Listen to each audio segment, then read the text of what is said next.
Existem histórias que o tempo tenta apagar. Histórias que incomodam, que desafiam, que sangram verdade.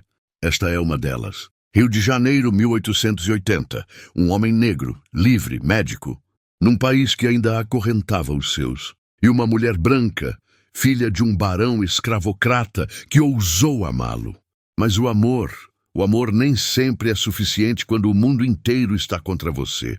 Se você está pronto para conhecer uma das histórias mais intensas e reais do Brasil imperial, fique até o final, porque o que aconteceu entre Dr. Joaquim e Isabela vai partir seu coração. Rio de Janeiro, 1880. A cidade fervilhava. Bondes puxados por burros cruzavam ruas de paralelepípedos. Casarões imponentes erguiam-se no centro, enquanto cortiços apinhados se espalhavam pelos morros. O cheiro de café recém-torrado misturava-se ao odor de esgoto a céu aberto. Era uma cidade de contrastes, de beleza e miséria, de liberdade e correntes. E no meio desse caos havia ele, Dr. Joaquim Almeida dos Santos. 32 anos, pele negra reluzente, olhos profundos, olhos que carregavam um peso que poucos conseguiam compreender. Mãos firmes, precisas, mãos que salvavam vidas. Ele era o primeiro médico negro livre do Brasil. Não o primeiro negro médico, porque alguns escravizados tinham sido treinados como curandeiros, parteiros, cirurgiões de campo, mas o primeiro livre. O primeiro a estudar na Faculdade de Medicina da Bahia. O primeiro a enfrentar os olhares de desprezo, as risadas nos corredores, os professores que se recusavam a tocá-lo. O primeiro a provar que era possível.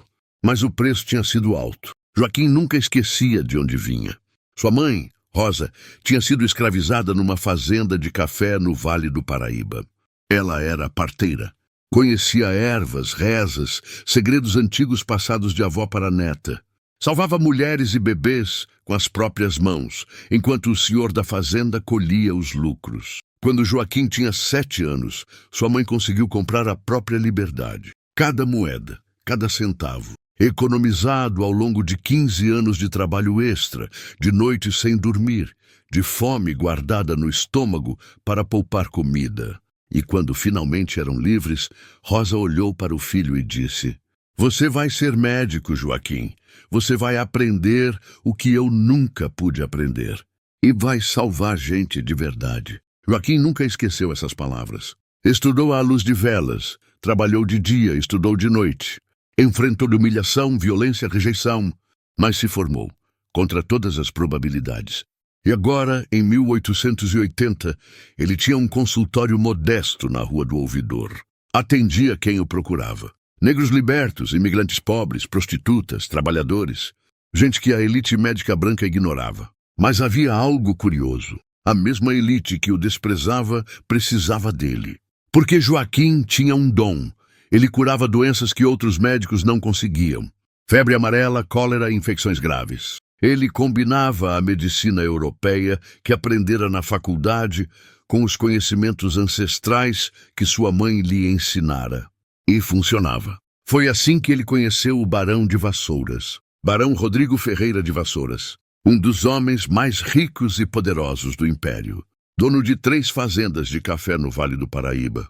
Mais de 400 escravizados, trabalhando sob o sol escaldante de sol a sol, sangrando nos cafezais para encher os bolsos do barão. Ele era alto, robusto, de bigode espesso e olhar frio. Um homem que tratava seres humanos como mercadoria, que comprava, vendia, açoitava, separava famílias sem pestanejar. E ele odiava tudo o que Joaquim representava. Um negro livre, bem-sucedido, respeitado. Mas o barão tinha um problema. Seus escravizados estavam morrendo. Uma febre estranha se espalhava pela fazenda. Começava com tremores. Depois vinha a tosse, a febre alta, o delírio. Em 2 semanas, 12 pessoas já tinham morrido. E os médicos brancos, que o barão chamava, nenhum conseguia conter a epidemia. Alguém, num sussurro, mencionou o nome de Joaquim. "Dizem que ele cura o que os outros não curam, senhor." O barão cuspiu no chão. "Um preto? Nunca." Mas quando mais 3 morreram, ele não teve escolha. Joaquim recebeu o chamado numa manhã fria de junho. Um mensageiro elegante, de libré impecável, entregou-lhe um envelope lacrado com o brasão do barão. Solicita-se a presença do doutor Joaquim Almeida dos Santos na fazenda Santa Rita, Vassouras. Urgente. Joaquim leu, respirou fundo. Ele conhecia aquele nome, conhecia a reputação do barão. Sabia que tipo de homem ele era, mas também sabia que havia vidas em jogo. E Joaquim nunca recusava salvar uma vida. Prepare minha maleta, disse ele ao seu assistente, um jovem mulato chamado Tomás. Vamos para Vassouras. A viagem de trem até Vassouras levou 4 horas. Joaquim olhava pela janela, vendo as montanhas verdes se estenderem ao longe, os cafezais intermináveis, as senzalas miseráveis espalhadas pelas fazendas. Ele sentia o estômago revirar, porque aquele era o mundo que quase o engoliu. O mundo de onde sua mãe escapou. O mundo que ainda aprisionava milhões. Quando chegou à fazenda Santa Rita, foi recebido com olhares de desprezo. Os capatazes, os feitores, os trabalhadores brancos, todos o encaravam como se fosse uma aberração. Um negro de terno, de gravata, carregando uma maleta de médico. O barão o recebeu na varanda da Casa Grande. Nem se levantou. Você é o tal Joaquim? Disse ele com desdém. Doutor Joaquim, corrigiu ele, firme. O barão riu, um riso seco, cruel. Doutor, ele cuspiu a palavra como veneno. Vou ser claro com você, preto. Não gosto de você. Não gosto da sua raça. Não gosto de negro livre. Mas estou perdendo minha mercadoria. E dizem que você sabe curar. Então cure, e depois suma da minha frente. Joaquim não reagiu. Não podia, não ali. Ele apenas acenou com a cabeça. Onde estão os doentes? A senzala era um inferno. Escura, abafada, fedendo a doença e desespero. Homens e mulheres deitados em esteiras sujas, tremendo de febre. Crianças chorando, idosos delirando. Joaquim entrou e, por um momento, teve que segurar a respiração. Não pela doença, mas pela injustiça. Pela humanidade reduzida a isso. Ele se ajoelhou ao lado de uma mulher que tossia sangue. Tocou sua testa. Verificou os olhos, a garganta, a pulsação. E então soube. É tuberculose, disse ele, virando-se para o feitor que o acompanhava. Mas há algo mais. Uma infecção secundária, provavelmente causada pelas condições insalubres. O feitor franziu o rosto. E o que faz? Joaquim respirou fundo. Primeiro preciso de água limpa. Muita água. Depois, ervas que vou listar. E todos os doentes precisam ser isolados num espaço ventilado, com luz do sol. Luz do sol? O feitor riu. Eles precisam trabalhar, não tomar sol. Joaquim se virou, encarando-o com uma intensidade que fez o homem recuar. Se eles não forem isolados, todos vão morrer, inclusive os capatazes. Inclusive o barão. Essa doença não escolhe cor de pele. O feitor engoliu seco e obedeceu. Durante 3 semanas, Joaquim trabalhou sem descanso. Preparava chás, emplastros, ungüentos, limpava feridas. Alimentava os doentes com as próprias mãos. Rezava com eles. Segurava suas mãos enquanto lutavam contra a morte. E lentamente a epidemia recuou. Dos 40 doentes, 36 sobreviveram. Foi um milagre. O barão, vendo seus investimentos salvos, ficou aliviado. Mas não agradeceu. Apenas pagou o que devia. E dispensou Joaquim com um aceno de mão. Mas antes de partir, Joaquim a viu. Ela estava na varanda da Casa Grande, observando. Isabela Ferreira de Vassouras. 24 anos. Cabelos castanhos presos num coque elegante. Pele clara, quase pálida. Olhos castanhos e profundos. Vestido de linho branco, bordado à mão. Ela era bonita. Mas não era a beleza que chamou a atenção de Joaquim. Era o olhar. Porque enquanto todos os outros o olhavam com desprezo, ela o olhava com respeito. Isabela tinha visto tudo, tinha visto Joaquim trabalhar. Tinha visto a dedicação, a compaixão, a humanidade. E algo dentro dela se moveu. Quando Joaquim passou pela varanda, pronto para partir, ela desceu os degraus e foi até ele. Doutor Joaquim, disse ela, a voz suave mas firme. Ele parou, virou-se, encarou-a. Senhorita, eu só queria agradecer pelo que fez, por eles. Joaquim franziu a testa. Eram pacientes. Fiz meu trabalho. Não. Isabela deu um passo à frente. O Senhor fez mais do que isso. O Senhor os tratou como pessoas. Joaquim olhou para ela, realmente olhou, e viu algo que nunca esperava ver numa filha de barão: sinceridade. Porque eles são pessoas, disse ele baixo, mesmo que seu pai não acredite nisso. Isabela abaixou os olhos, envergonhada, mas não ofendida. Eu sei, sussurrou ela, e naquele momento algo começou. Se essa história já está mexendo com você, se inscreva no canal, porque o que vem agora é só o começo. 3 meses depois, Joaquim recebeu outro chamado. Não do barão, de Isabela. A carta era curta, discreta, entregue por uma criada de confiança. Dr. Joaquim, há um menino doente na fazenda. Nenhum médico conseguiu ajudá-lo. Por favor, venha. Joaquim sabia que não deveria ir. Sabia que estava entrando em terreno perigoso. Mas foi. Quando chegou, Isabela o esperava na varanda, sozinha. O barão estava no Rio de Janeiro, cuidando de negócios. Obrigada por vir, disse ela, e havia algo diferente em sua voz. Algo pessoal. Onde está o menino? Ela o levou até a senzala. Era um garoto de 7 anos, filho de uma cozinheira. Febre alta, convulsões. Joaquim examinou-o rapidamente. Malária, disse ele. Mas ainda tem tempo. Ele trabalhou a noite inteira. Isabela ficou ao lado dele, ajudando. Trazendo água, segurando o menino, limpando o suor da testa dele. E naquela noite, sob a luz fraca de lamparinas a óleo, eles conversaram. Por que a senhorita faz isso? Perguntou Joaquim, enquanto preparava um chá de quinino. Isabela olhou para ele surpresa. Fazer o quê? Cuidar, de verdade, não conheço muitos brancos ricos que se importam com escravizados. Ela desviou o olhar. Ficou em silêncio por um longo momento. Porque eu cresci vendo horrores, disse ela finalmente. Vi meu pai açoitar homens até sangrarem. Vi mães serem separadas de seus filhos. Vi crianças morrerem de fome enquanto nós jantávamos em pratos de porcelana. E eu não conseguia aceitar. Não consigo. Joaquim a encarou. E o que pretende fazer?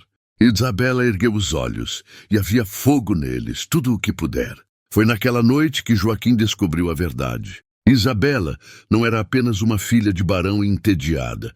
Ela era uma abolicionista secreta, membro de uma rede clandestina que ajudava escravizados a fugirem. Ela desviava dinheiro do pai, forjava documentos, pagava subornos. Arriscava tudo. Se meu pai descobrir, disse ela, a voz tremendo, ele me mata. Ou me tranca num convento para sempre. Joaquim sentiu algo apertar no peito. Então por que arrisca? Isabela o encarou. Porque é a coisa certa. E porque não posso viver sabendo que podia ajudar e não fiz nada. E Joaquim, pela primeira vez em muito tempo, sentiu algo além de raiva, dor e luta. Sentiu respeito, admiração e algo mais perigoso. Não, Isabela chorava descontroladamente agora. Não, eu não posso deixar você morrer por minha causa. Eu não posso.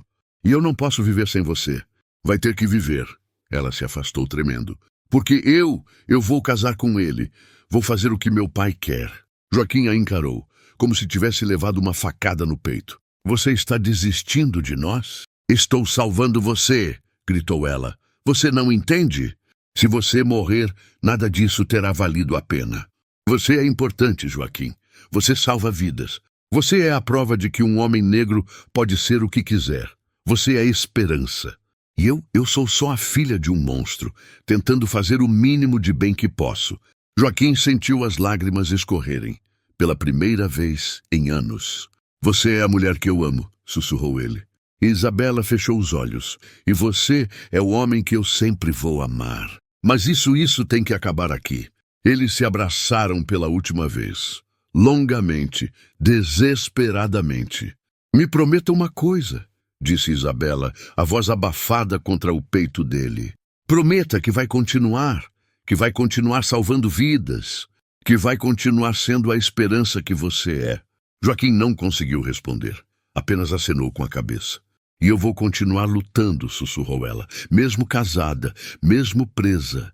Vou continuar ajudando, libertando, fazendo o que estiver ao meu alcance, por eles e por nós. Então não foi tudo em vão, disse Joaquim, a voz quebrada. Não, nunca foi. Eles se beijaram uma última vez. Um beijo demorado, carregado de amor, dor e despedida. E então se separaram. Isabela saiu primeiro. Não olhou para trás, porque se olhasse não teria forças para partir. Joaquim ficou sozinho no celeiro, de joelhos, chorando em silêncio, sabendo que acabara de perder a única mulher que jamais amara. 1885. 5 anos se passaram. Joaquim continuou seu trabalho. Salvou centenas de vidas. Tornou-se uma figura respeitada, mesmo entre aqueles que o odiavam. Treinou outros médicos negros. Abriu uma pequena escola de medicina popular. Lutou, resistiu, mas nunca amou novamente. Isabela casou-se com o filho do Visconde, um homem frio, político, indiferente. Teve 2 filhos. Vivia numa gaiola dourada no Rio de Janeiro, mas secretamente continuou sua luta. Ajudou a fundar redes abolicionistas, desviou fortunas para financiar fugas. Salvou dezenas de vidas e nunca esqueceu Joaquim. Eles nunca mais se viram, nunca mais se falaram, mas no coração de cada um, o outro nunca saiu. 1888, 13 de maio, Lei Áurea. A escravidão foi abolida no Brasil. As ruas do Rio de Janeiro explodiram em festa. Negros livres, ex-escravizados, abolicionistas, todos comemoravam. Lágrimas de alegria, abraços, cantos. Joaquim estava em seu consultório quando ouviu a notícia. Fechou os olhos, respirou fundo e pensou em sua mãe. Você vai ser médico, Joaquim, e vai salvar gente de verdade. Consegui, mãe, sussurrou ele, as lágrimas escorrendo. Consegui. Naquele mesmo dia, Isabela estava em seu casarão no Flamengo. Ouviu os fogos de artifício, as comemorações, e sorriu, pela primeira vez em anos, porque sabia que tinha ajudado, mesmo que ninguém soubesse, mesmo que seu nome jamais fosse lembrado. Ela tinha ajudado. E naquela noite, sozinha em seu quarto, ela tirou uma pequena caixa de madeira de dentro de uma gaveta escondida. Dentro, uma carta, amarelada pelo tempo. A última carta que Joaquim lhe escrevera. Você salvou minha vida, Isabela, não apenas naquele celeiro, mas me mostrando que o amor pode existir até nos lugares mais escuros. Obrigado, para sempre. Ela segurou a carta contra o peito e chorou. Chorou de dor e de alegria. Joaquim morreu em 1902, aos 54 anos. Pneumonia. Centenas de pessoas compareceram ao seu funeral. Negros, brancos, pobres, ricos, todos os que ele tinha ajudado ao longo da vida. Isabela não pôde ir, seu marido não permitia, mas enviou flores, rosas brancas, com um bilhete anônimo. Para o homem que me ensinou o que é coragem. Isabela morreu em 1914, aos 58 anos, sozinha, em seu quarto. Seus filhos não sabiam de sua luta secreta, não sabiam das vidas que ela salvara, não sabiam do amor que ela guardara no coração por décadas. Mas quando abriram suas coisas, encontraram a caixa de madeira, e dentro todas as cartas de Joaquim, e um diário, onde ela escrevera na última página: amei um homem bom, um homem negro e livre. E mesmo que nunca tenhamos tido um futuro juntos, tivemos amor. E isso ninguém pode tirar. Essa foi a história de Dr. Joaquim Almeida dos Santos e Isabela Ferreira de Vassouras. Um amor impossível, num tempo impossível. Mas um amor real, verdadeiro, eterno. Se essa história tocou você, se inscreva no canal. Porque histórias como essa, histórias de amor, coragem e luta, merecem ser contadas e lembradas para sempre.